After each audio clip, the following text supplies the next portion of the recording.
Esta semana les presenté la primera parte de la entrevista que le hice al cofundador de Prezi, Adam Fisher. Adam nos platicaba que Prezi inició literalmente como un proyecto personal. Él tenía que hacer presentaciones y no sabía cómo hacerlas, le aburrían los métodos que existían y, bueno, pues decidió crear sus propias presentaciones. Originalmente era un concepto sencillo, 50 líneas de código nada más, le permitía simplemente ver las relaciones entre lo que estaba diciendo, hacer zoom, poner videos, en fin, las cosas que sabemos que tiene Prezi.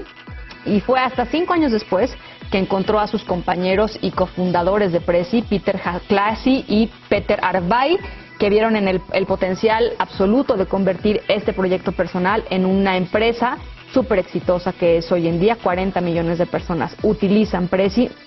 La Ciudad de México es la ciudad que más utiliza Prezi en el mundo.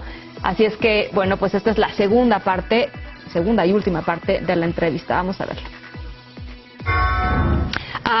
In terms of the users around the world, what could you say about that? For example, what would you say about the users in Latin America? It's the fastest growing market now we have, and it's pretty widespread. We're very excited about this. I think there is a cultural link there because Prezi is rather expressive, I think. You know, it becomes very strong visually. So it works best in cultures where people enjoy being energetic and creative and expressive when they communicate. Latin America is one of them. One of the things that I find it very common in users or consumers today is that if they find a product and they test it and something goes wrong, they never do it again because they have so many options right now that they just go around and is that something that worries you? Sometimes it happens, but I think we're in a very lucky position because Prezi creates a huge amount of value if it works, if everything is fine and you're proud of your presentation, which most of the time luckily is. What happens is that, you know, maybe you get a new job, you can sell something, you get successful at school. So the value you get is actually pretty massive in your personal life. So what we get when something is wrong, it very rarely happens nowadays, you know, we're big, we have like lots of engineers just making sure. But when we were younger, a lot of bad things happened. And then people were like writing us friendly emails like, oh, I'm so sorry for you. I hope you will come back soon. I really like you guys. So it was more like a love from the customers. So you end up loving, of course, you end up having sort of like an emotional relation with the platform. What role does innovation play in Prezi? It's really, I think it's on our DNA. Partly because we understood that I don't think there's any other product who has democratized visual communication like we have. Most people still communicate using like lists, bullet points, etc. And it's very different. And because it's very different, it's very hard. There's no clear answers what to do, how to make it simple. At first we thought it's the buttons, then it's the format and templates and inspiration. It's actually a very complex thing. So because of that, what we realized that we need a team of brilliant creative individuals who help us with different minds coming from different countries to figure this out. So even our company culture is based on that like there are no working hours, you can choose your holidays, and all this is true, but everybody is so motivated to do it that still we have amazing results, I think. So you have people working around the world. How do you communicate? How does it work? I mean, I'm trying to imagine running a company which is so widespread. How does it work? It's very hard. It's simply lots of online meetings, video meetings. Basically what we have to do with what we learn, that we make sure that we meet physically like twice a year. And then what you do, the most important thing is that you spend time together. Then you build up like social credit, like friendliness credit, you know.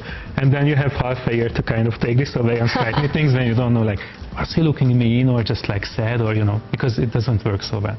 But we have to do it partly because Silicon Valley, San Francisco is fantastic. It's the US market, it's all the knowledge how to build great companies that we have direct access to. At the same time, we really love Hungary and Budapest, and we wanted to make sure that we create a success story there. We can inspire other entrepreneurs, so we didn't want to give up that. And it kind of pays off because we get a lot of love also from Hungary, as you know, helping others, and of course we learn a lot in San Francisco. There are many people, entrepreneurs, Mexican young people working right now, and they're watching us. What would you say to them if they are, you know, having an idea or starting their own startup? What helped you go through those first stages of? I think it was primarily that us, the founding team, and ever since all the people we have, we just really believed in what we wanted to do. Because when we started, you know, we didn't have much money, of course. Most people who arrived to Prezi, they made less than they were in previous companies. But you had to really strongly believe that this will bring massive value. And we saw that from emails from like real people thanking us for the product, which gave us a lot of energy. But you know, it's not for the money. If you want to make a lot of money, you probably should go to, I don't know, investment banking or something else. Because many startups, some get really huge, but in many like mid-size. But I think what is the most beautiful about is that you get to do what you love and what you really know. And if you are really, you know, if you're an entrepreneur and there is something that you're passionate about, and you also understood that it creates value for others somewhere in the world or here, then I think you can really start to build a global success from anywhere in the world. One last question, Adam. Where do you see Prezi going in the next few years? What would you like to see? Besides everyone using Prezi around the world, where would you want to the platform to be? I think so all these new devices are coming, of course, we want to be on all the devices. I think what my personal dream is, on top of that everybody is using Prezi, is that it's not that they use it like once in a while for a big tool, but they start to use it to like do some mind mapping, some thinking, because these processes really do make you more creative. If you walk into any creative studio, they use very visual thinking. They put things on the wall, on the table, on papers. And I think we can somehow make this process much more widespread and democratic. And I think it's good for everybody today to become more creative, whatever they do in this world. Okay, well, hopefully we'll see that. Yes. Thank you so much, Adam. Thank you so much for these minutes with us. Thank you. Thank you. Y bueno, pues ahí está la entrevista con Adam Fisher, cofundador de Prezi, una compañía que pues ha roto esquemas en muchos sentidos con respecto a las presentaciones. Espero que la hayan disfrutado.